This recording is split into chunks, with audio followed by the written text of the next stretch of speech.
चीज़ का खास तौर पे ध्यान रखें, पैसा कम से कम लगे शेड में, और शेड आपका सुरक्षित होना चाहिए ताकि कभी भी तूफान वगैरह, अंधेरी वगैरह उससे आपके शेड को जो है डैमेज ना हो, किसी तरह का नुकसान ना पहुंचे। जय हिंद किसान भाइयों, एक बार फिर से स्वागत करता हूं आपके खुद के चैनल किसान जंक्शन पर। बिल्कुल ठीक पड़ा है थंबनेल में, मुर्गी फार्म के लिए शेड कैसे बनाएं। आज हम आपको बताएंगे कि आप किस तरीके से शेड बना सकते हैं, लागत कम कर सकते हैं और आप मुर्गी पालन का व्यवसाय शुरू कर सकते हैं। किसान भाइयों, इससे पहले मैं चाहूँगा अगर अभी तक चैनल सब्सक्राइब नहीं किया तो चैनल जरूर सब्सक्राइब कर लें और साथ में लगा हुआ जो घंटे का बटन आपको दिख रहा है इसको दबा दें, क्योंकि मैं चाहता हूं कि कोई भी ऐसी इंपॉर्टेंट वीडियो आपसे मिस ना हो जिसके बारे में हम डिस्कस कर रहे हैं। और किसान भाइयों, क्योंकि हम बात कर रहे हैं, आज हमारा सब्जेक्ट है शेड कैसे बनाएं, तो मैं एक बने बनाए शेड में लेकर आया हूं। सबसे पहले मैं आपको बताना चाहूँगा किसान भाइयों, शेड की सबसे पहले जो जरूरी चीज़ है, बेसिक चीज़ है, वो है शेड को आपने ऊंचा रखना है। जो आसपास के खेत हैं, जैसे मैं आपको दिखाना चाहूँगा, जो साथ वाला खेत है, खेत से कम भी 1 फुट की ऊंचाई पर आपका शेड होना चाहिए, क्योंकि आपका जो बाहर का पानी है आपके शेड में एंट्री ना करे। इस बात का खास तौर पर ध्यान रखना है।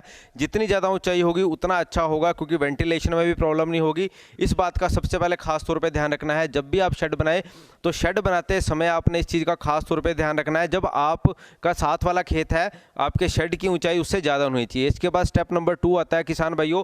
काफ़ी किसान कहते हैं कि नीचे की जो दीवार है वो कितने फीट रखी जाए। वैसे तो आइडियली ये 1.5 फुट के आसपास होनी चाहिए, 1.5 से 2 फुट ही होनी चाहिए, इससे ज़्यादा नहीं होनी चाहिए, क्योंकि बर्ड को वेंटिलेशन में, हवा की क्रॉसिंग में प्रॉब्लम ना आए।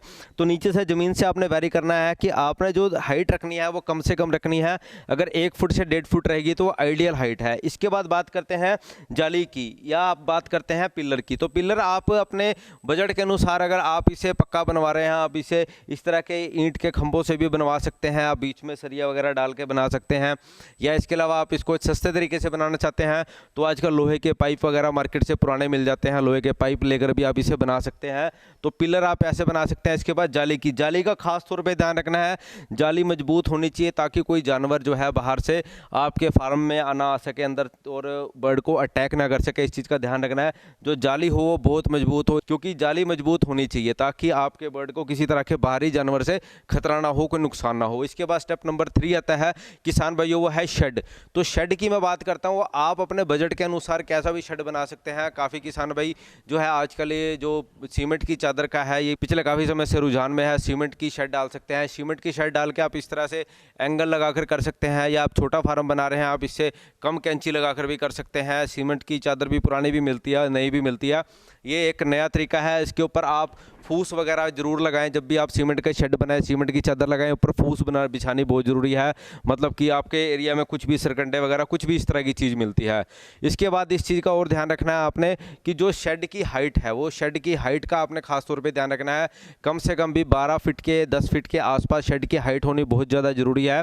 और शेड की हाइट का बहुत ज़्यादा वेंटिलेशन को लेकर जो है इसमें रहता है। वेंटिलेशन के अंदर शेड की हाइट का खास तौर पे ध्यान रखें, क्योंकि जितनी हाइट अच्छी होगी शेड की, वेंटिलेशन उतनी अच्छी होगी। शेड किस दिशा में बनना चाहिए? शेड हमेशा पूर्व पश्चिम की दिशा में बनना चाहिए ताकि हवा क्रॉसिंग में अच्छे से हो।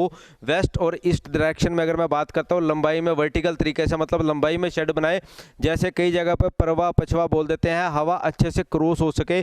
इस बात का ध्यान रखना है आपने। जो शेड है प्रॉपर आपके परवा पछवा के हिसाब से होने चाहिए, पूर्व और पश्चिम की हवा आपस में क्रॉस होनी चाहिए। इस बात का खास तौर पे ध्यान रखें।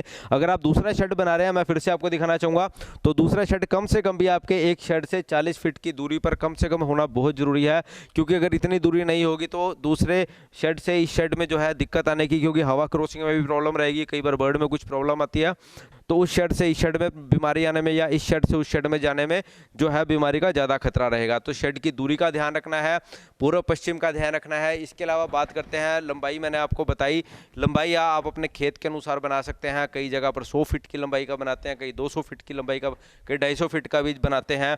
ये आपने अपनी जगह के हिसाब से देखना। चौड़ाई है, चौड़ाई जो आइडियली है वो 35 फीट के आसपास होनी चाहिए आइडियल चौड़ाई। इससे ज़्यादा अगर आप करते हैं तो आपने इस चीज़ का खास तौर पर ध्यान रखना है कि अगर आप इससे ज़्यादा चौड़ाई बना रहे हैं तो आपका जो बर्ड का सरफेस एरिया है वो बढ़ जाता है और आपको जो है उसके लिए काफ़ी इंतज़ाम करने पड़ते हैं ताकि आपके बर्ड को गर्मियों में गर्मी ना लगे। इस बात का आपने ध्यान रखना है कि शेड की जो चौड़ाई है, चौड़ाई अगर 30 से 35 फीट है तो आइडियल है, वैसे 40 फीट की भी शेड आप बना सकते हैं। इसके अलावा आप और भी काफ़ी सारे ऑप्शन है शेड बनाने के, जैसे आप ऊपर लेंटर के जो है पक्का शेड बना सकते हैं, डबल स्टोरिकल को फीचर में बनाना चाहें उस तरीके से बना सकते हैं। या फिर इसके अलावा आप जो है अभी आजकल चल रहा है जैसे गांव में देसी तरीके से बांस का शेड बना रहे हैं, वो भी एक बहुत बढ़िया एक सस्ता और आसान तरीका है शेड बनाने का। इस चीज़ का खास तौर पे ध्यान रखें, पैसा कम से कम लगे शेड में, और शेड आपका सुरक्षित होना चाहिए ताकि कभी भी तूफान वगैरह, अंधेरी वगैरह उससे आपके शेड को जो है डैमेज ना हो, किसी तरह का नुकसान ना पहुंचे। उम्मीद करता हूं किसान भाइयों आपको वीडियो काफ़ी अच्छा लगा होगा। अगर अच्छा लगा तो प्लीज़ नीचे लाइक वाला बटन जरूर दबाएं, वीडियो को शेयर करें, हमारी किसान जंक्शन ऐप के साथ जुड़े जो गूगल प्ले स्टोर पर मिल जाएगी। हमारी वेबसाइट www.kisanjunction.in के माध्यम से भी हमारे साथ जुड़ सकते हैं। हमारी ऐप का इतना सा लक्ष्य है